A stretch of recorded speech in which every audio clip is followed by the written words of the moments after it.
Thank you for joining us. I'm John Richter, President of Friends of the Jordan River Watershed. Friends of the Jordan is a conservation and environmental group located in northwest Lower Michigan. The program you're about to see is on a subject that will affect every person in Michigan and something we all need to learn a lot more about before irreparable harm is done to our homes, communities, and environment. This subject is called fracking, or more accurately, deep shale slickwater hydrologic fracking. It's a new method of extracting natural gas. A couple of years ago, after watching a commercial by T. Boone Pickens announcing vast reserves of natural gas right here in America, I was encouraged. At last, I thought, here was an abundant fossil fuel that burned cleaner than coal, could end our dependence on foreign oil, and provide good jobs for American workers. Then I learned about the devastating industrial-scale process used to extract this natural gas, the effects it had on communities and the environment, and that it was being sold overseas. Now I'm not only discouraged, but alarmed.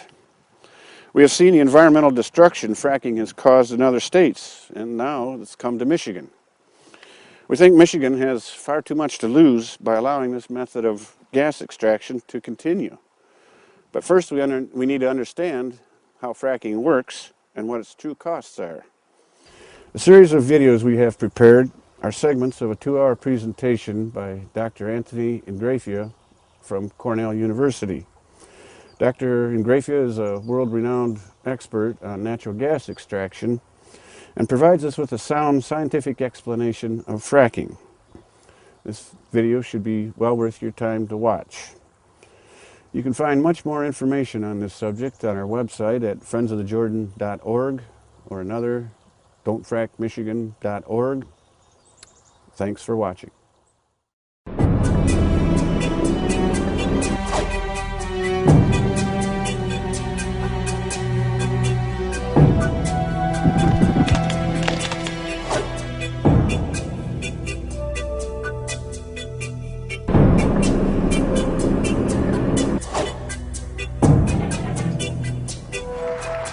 So now that you've seen the cartoon and you've seen a still cartoon and a movie cartoon, I'm going to show you the real thing. Okay. So now we're in what did I know and when did I know it? Contrary to what you think right now, I'm not as young as I used to be and look, but way, way back when I had all black hair and a lot of it, I went on my first sabbatical. That's the boondoggles that professors get every 6 years, you know. I wasn't boondoggling. I went to work in the unconventional gas program at the Lawrence Livermore National Laboratory, one of the weapons labs out in California. And there was an unconventional gas program funded by the Department of Energy. So we've known for a long time that there was gas in the shales out here. Okay? And we were working on it back then. So I'm going to show you some images from the research and development I was doing there for a couple of reasons. One, to show you that the problems we're facing today, old problems, not new. The industry has known about them for 25 or more years, and they're still problems. They're gradually being addressed, gradually being solved, but they're not solved problems yet. That's my point. Okay, wrote a bunch of papers when I was out there. Here's one from 1987. This is extracted from that paper. Considerable quantities of natural gas are locked tightly into the eastern Devonian shales. In those shales, the gas is mostly drained from the natural fractures, which tend to be vertical and spaced a few meters apart. To recover the gas, it is necessary to stimulate the rock reservoirs. That's using hydraulic fracturing. And rock reservoirs already contain natural fractures, and this makes it difficult to predict the effects of induced fracturing. So we set out on a research program to try to understand what those difficulties were and to try to quantify them and see if we could use computer simulation and knowledge of the rock to figure out how best to conquer those problems. Okay. How many people here have ever done finite element analysis? Okay, how many people here have ever used a supercomputer? How many people have ever done computer simulation of complex fracturing processes? All right, I'm really proud of this picture. It's from a 1987 paper, and believe it or not, the computer we used to do the analysis I'm going to describe was at that time the single most powerful computer in the world. It's about as powerful as the computer in my cell phone right now. But anyway, here's the picture. Here's a well bore, right? Here's the casing. Here's the cement. This is the rock. Every one of those lines is a joint, a pre-existing fracture. And we asked the computer, what happens if we inject a certain amount of fluid at this point through a perforation? And I'll show you a picture of a perforation in a minute. It goes through the cement, fractures the rock, gets into the first joint, and it has a decision to make. Do I go left or do I go right? Well, depends. Depends upon the pressures and stresses in the rock, depends upon the characteristics, the flow characteristics of the joint, the permeability of the rock. And so the computer model says, well, it all went this way, but when it got here, this is Main Street and Elm. It has to decide whether to go left, right, or straight, and some of it went that way, so you got the point. What we have is a network of flow fields. It's like a traffic pattern, right? If 100 cars leave this street at this time, where do they wind up? When they all have opportunities to make left turns, right turns, or go straight. The problem here is that this wound up being an unpredictable problem. We concluded in this paper that it's nonlinear chaos. What that means, for those of you who don't know, wait a minute, you told me these people all, no? They don't know? Okay, a characteristic of a nonlinear chaotic problem is this. A slight change in any of the conditions in the problem results in a big change in the answer. That's not a good position to be in. It makes your computer models virtually useless. They're fun, and you write papers about them, but they're not practical. So we couldn't use this computer model to tell Schlumberger where the fluid was going to go. And that's generally true. Okay. Fast forward 5 years, still working for Schlumberger, but now we're doing actual physical testing. Schlumberger had a computer model that would predict how every one of those perforations, boom, remember those little perforations you saw in the movie? Each one of those perforations spawns a crack.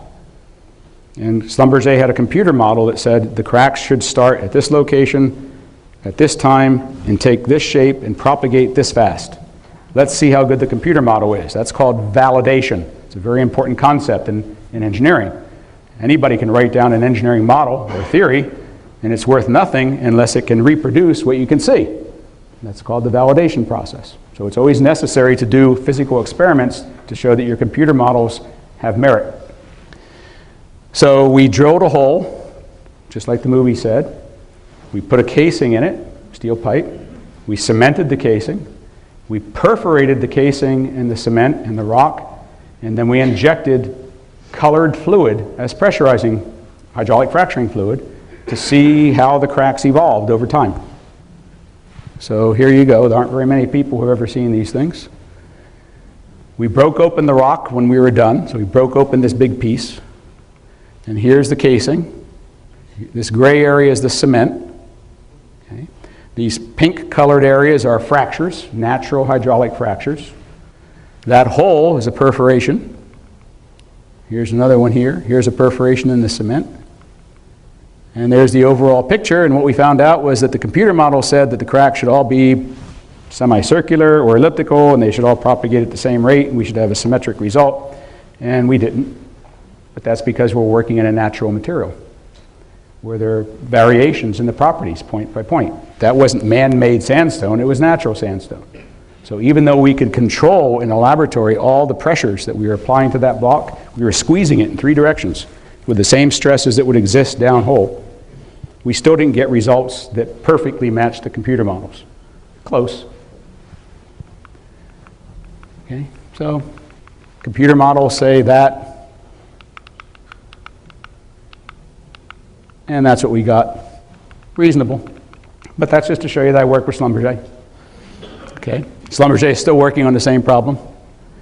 I'm really proud of some of my students who went to work for Schlumberger and Exxon. And one of them once got the cover of a magazine which is very famous. It's called the Journal of Petroleum Technology. If you're anybody in the oil and gas industry, you want to get published in this journal, just so you know. Okay. So I'm not bragging that we got the cover, although that's quite an accomplishment in 1989. What was funny to me and ironic today and relevant to you as residents of Pennsylvania who hear things about methane migration and frac fluid migration is that that's not a new problem. So when I went to scan this cover, I put this magazine in my scanner, and before I closed the scanner, I looked at the back cover. And I'm going to show you what the back cover is. It's a full-page ad from Schlumberger.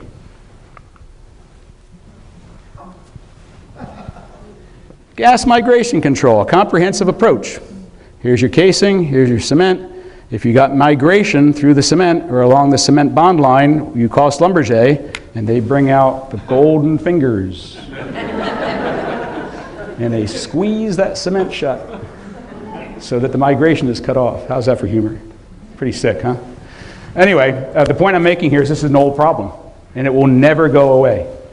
It is impossible to guarantee in any well, whether it's a water well, conventional gas well, oil well, that your cement job is ever going to be perfect. There's just too many complexities involved. Witness what happened in the Gulf of Mexico this summer.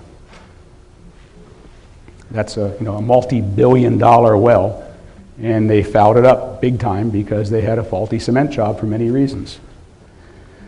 Okay, so that's 1984, 1989. You might be thinking Ingraffia is getting kind of long in the tooth. Maybe he's been out of it too long, and by now they've solved all these problems. I want to convince you that they haven't, but they're still working hard. So here are a couple quotes from papers. Here's a paper from 2008 by this is the Society of Petroleum Engineers. This is a well-known guy who works for a well-known company. This is from his paper. I'll let you read it. The point he's making here is after 60 years, since 1947, the invention of hydraulic fracturing, we still don't really know exactly how to control everything or predict everything, but that's to be expected. Moving fast forward to 2009, another well-known oil and gas industry expert. Although our computing tools have improved, the supercomputers are a lot faster now. And if you ever go to a frac site, has anybody here ever been on a frac job? Okay. You'll notice that there's always going to be one van over in the corner, and inside that van are a bunch of computers and a bunch of people with MS and PhDs. And those computers are connected by satellite connection to Houston, where they have the supercomputers running, and they are running real-time computer simulations of the frac job as they're fracking. That's called prognosis, well prognosis. The idea is to predict what's actually happening down there, and by monitoring what you can at the surface, pressure, flow rate, you figure out whether what your computer model said should happen is actually happening. Okay. So after computing tools have improved, as an industry, we remain incapable of fully describing the complexity of fracture, reservoir, and fluid flow regimes. So the point I'm making here is that, I'm making it over and over again, beating the proverbial dead horse, we don't know everything. The industry doesn't have complete control over what they're doing. They're working in a natural environment that is not inside of a building in an industrial zone. They're working thousands of feet underground where they can't see what they're doing, hear what they're doing, taste what they're doing, touch what they're doing, or smell what they're doing. They rely on models that are imperfect. The models are imperfect, and the information they feed into the models is imperfect. Will it get better? Yeah, they get smarter.